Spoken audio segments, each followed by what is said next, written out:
Greetings, everybody. This is going to be one of our stewardship videos that we will present to you. And today I want to welcome Starr and Cliff Lewis, and they normally attend our 8 o'clock service. So they're in the church, and they're on the front right, about a quarter of the way back, where I always used to sit at the 10:30 service when I was in church, so it has an affection part of the church for me. But I want to talk to them. I want to talk to you all just a little bit about stewardship and your thoughts on it and why you find it important.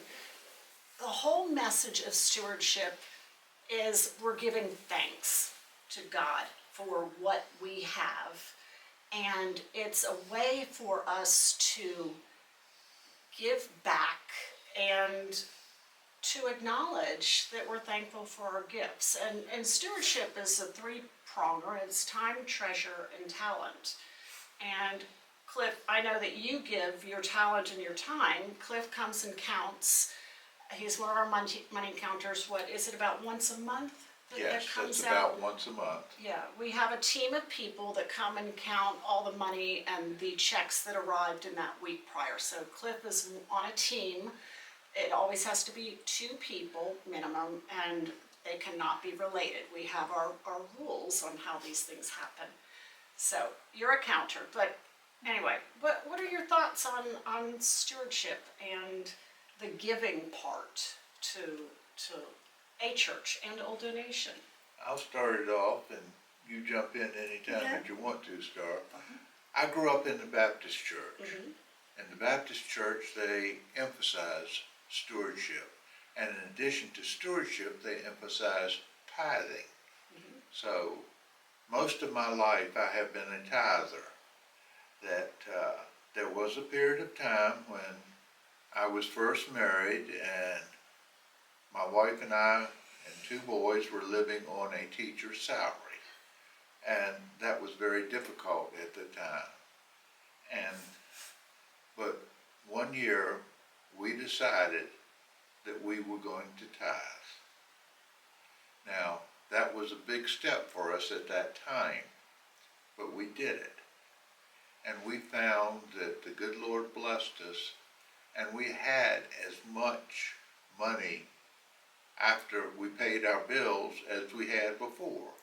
So it was a blessing for us that we decided to tithe, and for the past 50 years I have tithed.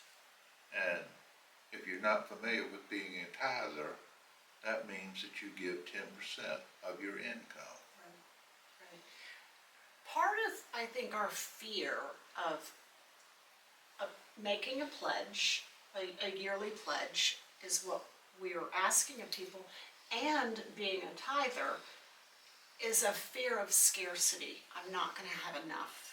If I up my pledge and I give more, how are we going to get by? And what is our family going to do? And I'm sure that was a lot of it with you and your wife, that you were young, and like you said, on a teacher's salary, and Yes. I'm sure that, but you prayerfully considered what you were going to do and why. Absolutely. That we felt like that it was our duty and obligation to give back to the Lord a portion, and that portion was what He asked for. Right. Now, on all churches, when they have tithe cards and all, they have a little note on the bottom. They say that if you have to change your amount, just notify us. So, step out and tithe. Right. Thank you for that, because it is true. Sometimes life happens and you can't fulfill what you pledged, and that's totally understandable. We don't want you going hungry and not being able to pay your own bills, but we do ask that people prayerfully consider and put real thought and prayer into what you will give. A technical point on it, those of us that have passed into our 70s, that if you have 401ks or programs like that, you can set it up in a manner that the money goes directly to the church. Right. It does not come to you. It is not counted as your income, and the church gets the full amount. So there are no taxes that are taken out of, Right. which is a good feature also. That is, and that would be the RMD, right? Yes. The required minimum distribution. But that is once you reach a certain age, of course. But that, thank you, Cliff, because that's a really good point. On an easy way to give to the church, you can just go to your investment advisor or counselor, or get online and designate it or a part of it directly to the church, and it doesn't pass go, and it's not part of your tax consequence for that year. So, yeah, thank you for that And information. I have been blessed by giving that in that manner to the church. That's really wonderful. And then Starr, about, there are other ways to give to the church that, yes, we do, let me be clear about this, we do want a pledge, because at Old Donation, our budget is based on the pledges that we receive. So if we don't, we have to make adjustments depending on what people have entered, and the pledge time is not quite yet. This is informational time for you so that you will understand why it's important. But I wanted to let you know, we budget to the pledges, not saying you've got to give this to make our budget. So it's a little detail on that, but there are other ways to give. There are special gifts that people can give to the church to benefit the congregation and the actual church, and that is really my story.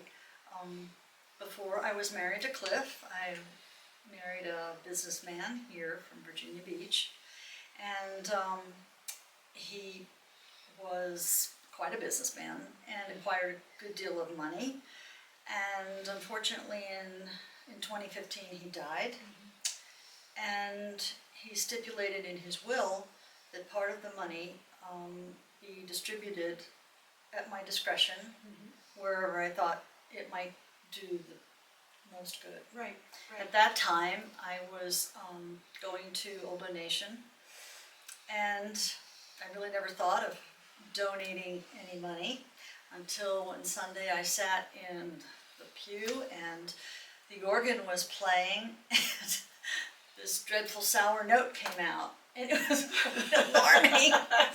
That didn't sound right. I haven't heard the story. I'm so not a this- musician, but But I I knew that heard wasn't. that. And Zach was, you know, he's Right, so right, good with it. Well, maybe it was just my hearing. And then I waited a little while longer, and the note came again.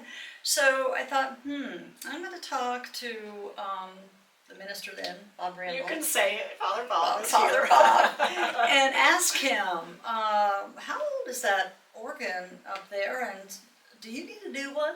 And well, we had a discussion, and yes, it turned out that they did need a new organ, and I said, well, you know, talk to Zach. I think he was the one at the time Yeah, they figured Yeah. out which, but which to get, and But we had the great organ death during this time too.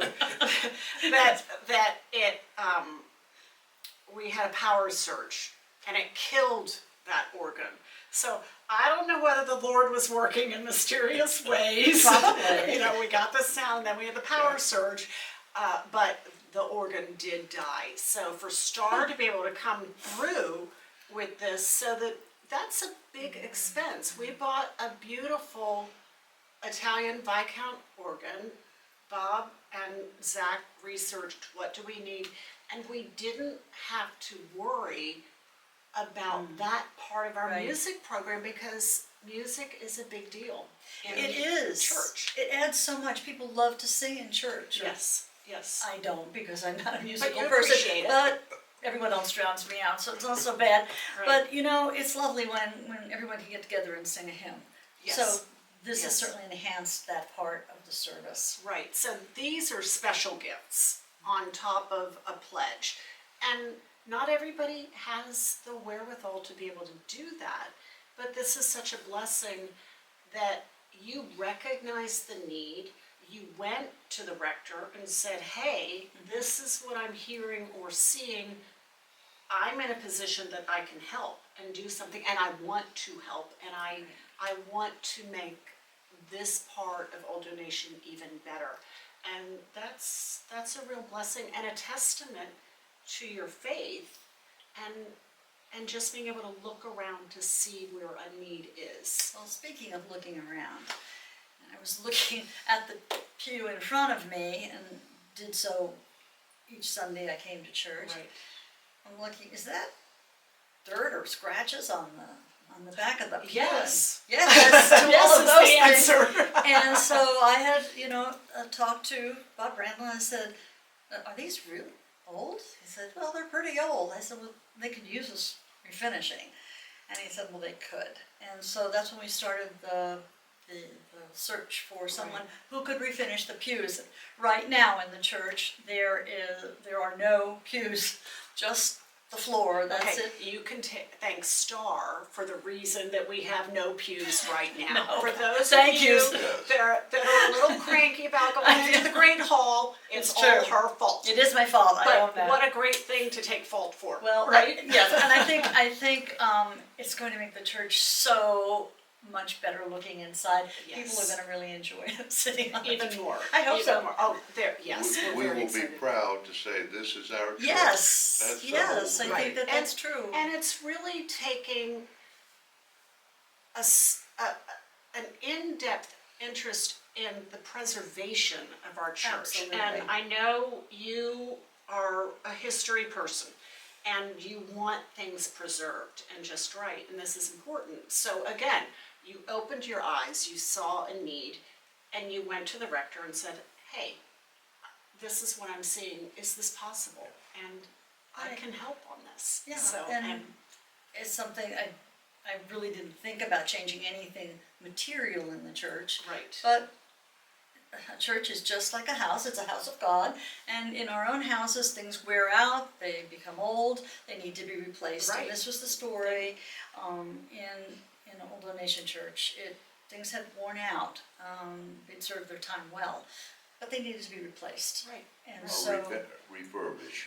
Yeah. In yeah. the or pews. refurbished in the Pew's Yeah, case, yeah. yes. Yes. So that was something I could step up and do, and I'm very glad I could. Well, I can't wait to see the new ones. I think it's gonna be We don't beautiful. have a date when they're coming back, but they will come back, and they were taken out, I think it was 3 weeks ago Yes. tomorrow. Yeah. Right. So they should be well under their way, but it's Exciting. gonna be really exciting when I think they so. are put back in. I think so. Yeah, I can't wait for that. So anyway, thank you both very much for this time and just for your look on stewardship and what you can do and how you are part of this.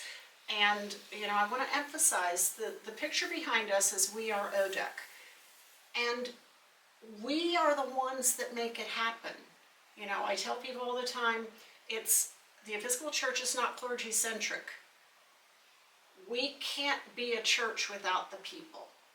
And it's up to all of us to step up and do what we can in stewardship for time, treasure, and talent. So, And Gretchen, you surely follow that rule. well, I try. Because you are here, there, everywhere, all the time. Is that not right? Correct.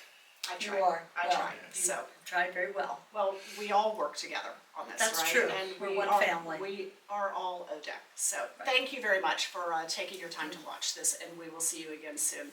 Thank you both. Thank you.